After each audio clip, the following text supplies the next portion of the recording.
Nikita Mirzani akhirnya bongkar satu persatu alasannya bertindak tegas hingga pernah mengurung anaknya, Laura Meizani Mawardi alias Loli, di kamarnya. Nikita Mirzani mengunggah sebuah foto yang merupakan bukti ketika Loli berusaha kabur dari rumah bersama seorang pria malam hari. Sedangkan kala itu, janda 3 anak ini sedang berada di Swiss. Saat itu, Nikita Mirzani mengatakan Loli berusaha kabur melalui balkon kamarnya di lantai 3 menggunakan kain yang ditali untuk membantunya turun, tapi justru tak berhasil dan mencelakainya. Nikita Mirzani juga memperlihatkan video pecahan kaca dan bekas darah Loli di lantai garasi karena terjatuh dari lantai 3 saat berusaha kabur. Janda 3 anak itu sempat histeris ketika mengetahui kabar anaknya terjatuh. Beruntungnya, pria itu segera membawa Loli ke rumah sakit sehingga lebih cepat mendapat tindakan medis. Karena kejadian itu, Nikita Mirzani mengatakan pelipis mata Loli robek hingga mendapat 42 jahitan dan luka-luka di bagian tubuh lain.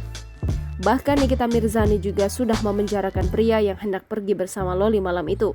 Sedangkan banyak orang mengira luka di pelipis mata Loli itu karena dipukul olehnya.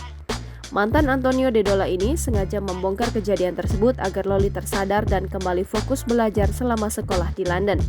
Sementara itu, Nikita Mirzani tak masalah Loli menceritakan tentang dirinya yang tidak benar, sebab ia percaya anak perempuannya itu kelak akan merasakan dampaknya.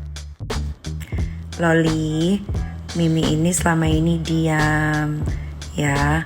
Mimi juga bikin feed itu supaya Loli fokus belajar aja sayang. Sekolah yang rajin, yang benar. Jangan main Instagram terus.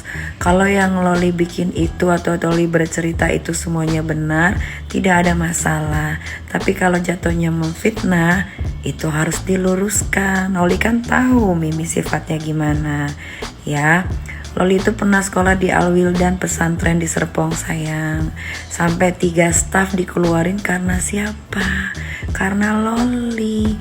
Bahkan Mimi sampai meminta bantuan sama Ibu Fitri, Ibu Amel untuk menemani Mimi ke sekolah saking Mimi malunya sayang, ya.